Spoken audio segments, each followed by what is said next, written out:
Now, the Three Martini Lunch with Greg Corombos and Jim Geraghty. And welcome to another Monday version of the Three Martini Lunch. I am Rich McFadden, in for Greg Corombos today, along with the National Review's Jim Geraghty. Taking a look at your Monday martinis and some good ones for you here today, Jim. As always, we have the good, the bad, and the crazy martinis. And Monday tends to serve us up some martinis that go a little bit off the track sometimes. And today, today will certainly deliver that. We have two of my favorite Democrats in today's martini, by the way. Bernie Sanders, who's kind of an independent, and then Chuck Schumer.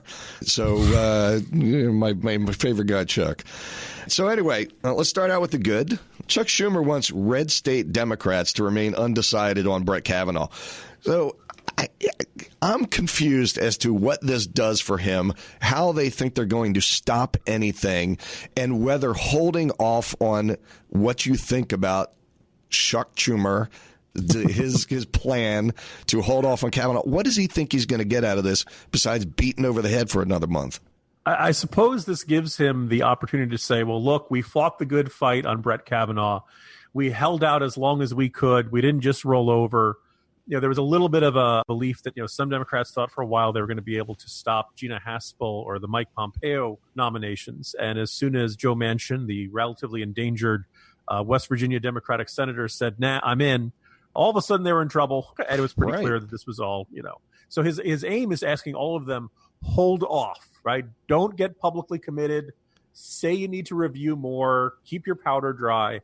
And I suppose that works in terms of satisfying the liberal base. Grassroots. Right. The problem is that the longer, assuming Brett Kavanaugh does fine in his confirmation hearings, et cetera, and I haven't seen anything to indicate that this guy is going to suddenly have a brain freeze and suddenly not remember what the law is, chances are the level of support in places like West Virginia or North Dakota or Indiana are going to be pretty high. And the Joe Donnellys and Heidi Heitkamps and Joe Manchins of the world, like holding out just makes things worse for them. They basically they get to get hammered by all these other conservative outside groups running ads saying, why won't Joe Manchin support Brett Kavanaugh? And so that just makes life tougher for them. So Schumer's asking these red state Democrats to do something against their own interest. We'll see if they decide to agree. If they don't, then the nomination fight is effectively over, and confirmation seems assured. So I wonder, what does the DNC say to these red state Democrats? Does the DNC follow Chuck's advice and tell them to hold off, or does the DNC say, listen, you're in a tough battle over here in X state or Y state. You do what you need to do? That's a great question. We will know pretty quickly if they are following this advice. Exactly. My suspicion is that not only do these three Democratic senators, I think probably Lisa Murkowski of Alaska, Susan Collins of Maine, the Republican senators, Rand Paul has expressed his own disagreements with Kavanaugh's record here and there. I think they all move as a group. And my suspicion is that if, maybe they find some giant skeleton in his closet and it's terrible or something like that, and that derails the nomination. But my suspicion is at some point, one of them will fold and the rest of them will fold. And before you know it, it looks like confirmation is a pretty safe bet. And that's my thing. So let's say Chuck Schumer thinks that by doing this, he's showing the base that he's fighting the good fight.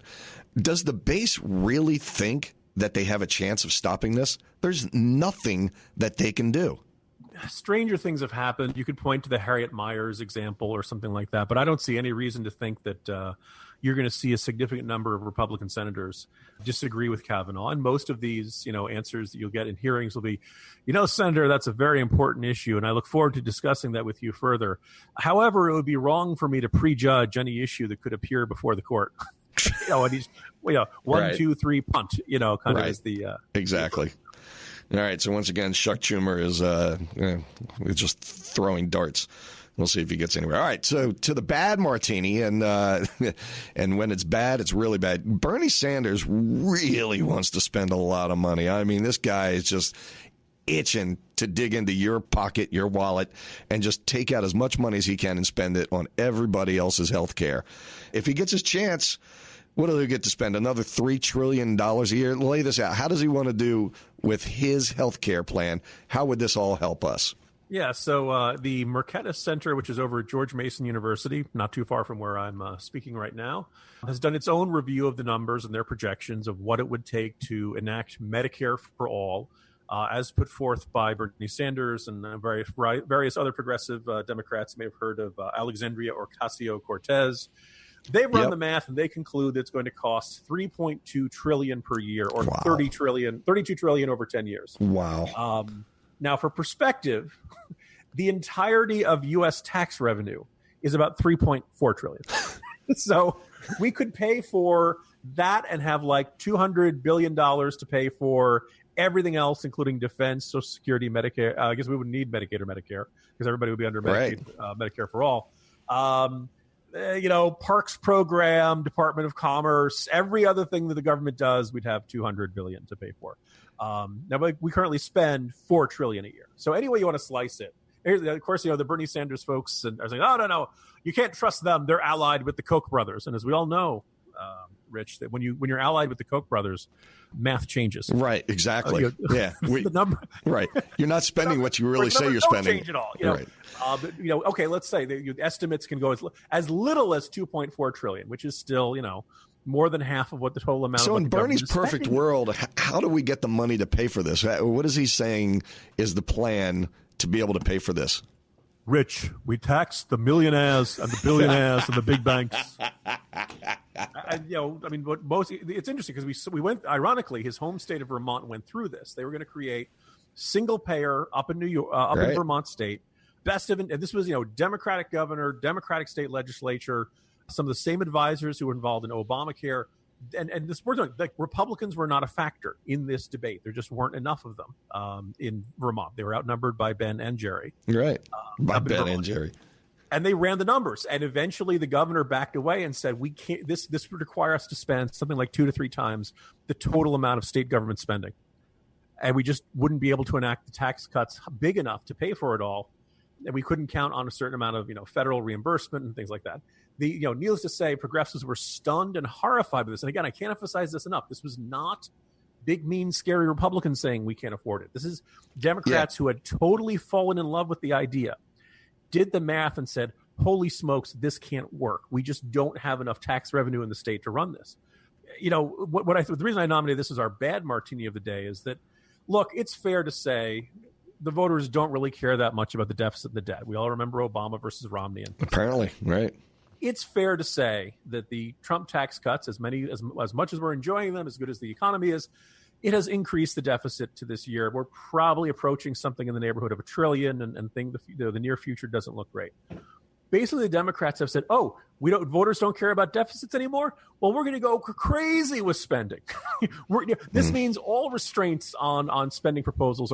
We'll tell you how to pay for it later. And I don't know that this is going to get the kind of backlash that it deserves. I mean, we're talking wild, crazy numbers here. And I don't see voters recoiling in horror at it. So it's scary in that they're suggesting these kinds of expenses, and the Republicans won't step up and say, here's the deficit you're going to create, because they, in part, created the deficit that we're in.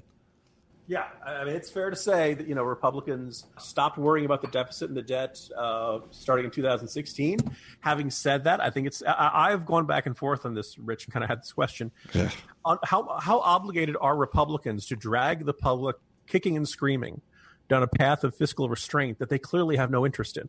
It's like, well, if we're going to have a deficit, we might as well have a deficit in the stuff that we like tax cuts, instead of the stuff we don't like more government spending. Yeah, if politicians don't spend money, they don't have a job. So even the Republicans.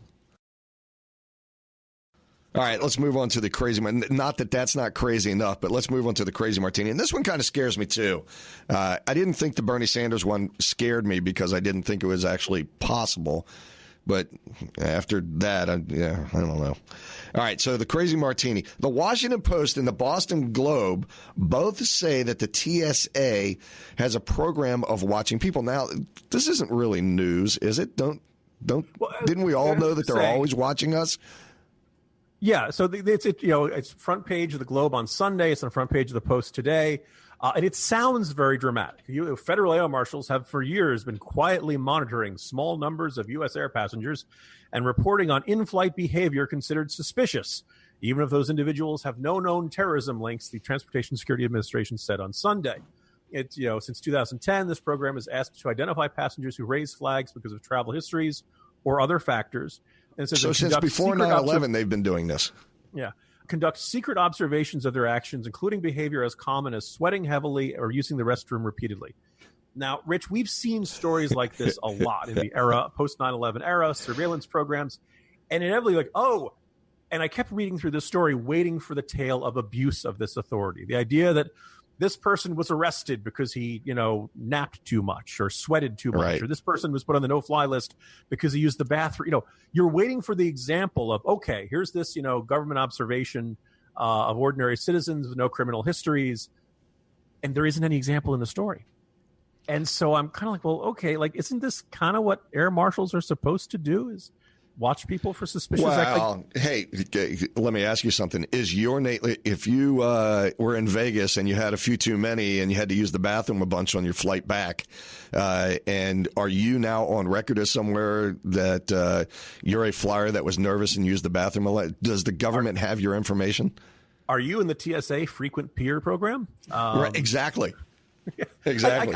I guess I can understand the concern about this, and there's some folks at the TSA who think this program is a waste of time and way too many cases of following people that leads to nothing. But I kept waiting for what is the consequence of this. I mean, maybe it is waste of money, maybe it is waste of time and TSA resources that could be applied elsewhere. But I kept waiting for the paragraph that said, and the abuse of this program has been X, and we never got that. And it doesn't mean it doesn't exist. It just means that in the case of the Boston Globe and Washington Post, it's traditional investigative journalism missing that one consequence of, because of this program, X happened. And we don't have the X. That part is missing. There is no is. Yeah. Yeah, no. Well, and let me ask you this. Does it say in the article how many air marshals? I don't have a good handle on how many air marshals are in the air at any given time. Is it a dozen? Is it 3,000? I don't know. And there's really very little in this article. It says it does say that there's the no-fly list had 64,000 people in 2014. That seems awfully high to me. I'd like to think that there are not 64,000 potential terrorists or stuff. And you have heard examples of people who get violent or have too much air rage, all that kind of stuff that put you on the no-fly list. And while I don't necessarily mind that, I mean, I think if you mess up, if you harass a flight attendant or cause a disturbance or something like that, I can understand that. I don't know if you belong on the same list as, Muhammad Atta. Right. Exactly. You'd like to think there'd be a distinction there between, drinks a lot and, notorious terrorists trying to kill people. But, look, I kind of feel like this is what TSA is supposed to be doing. And if it just turns out that somebody sweats a lot, okay, take it. I guess there's a certain amount of monitoring I'm willing to put up with, as long as it doesn't turn into you are forever on the heavy sweater list. It's funny, if you go through transportation security in Israel, they will look for you for your sweating. Or if you're in South America coming out and just getting ready to go to Colombia, if you're coming out of Colombia and you're sweating profusely, they will pull you out of line and check you out because they think you've got something to be scared about in that suitcase or somewhere else. So, and in Israel, they do the same thing. They say, oh, yeah, maybe they're just trying to steal some of their tactics and probably don't use it properly. But, yeah. Yeah. The article also quotes all of the usual suspects of the American Civil Liberties Union and all kind of stuff, basically protecting sweaty people. Yeah. I mean, basically a sense of this program raises, profiling concerns and stuff. I guess it's profiling sweaters. I guess it's profiling people who pee a lot. I need to see more to be really troubled by this program. And it's just kind of fascinating how it seems like, shocking government surveillance program journalism is on autopilot.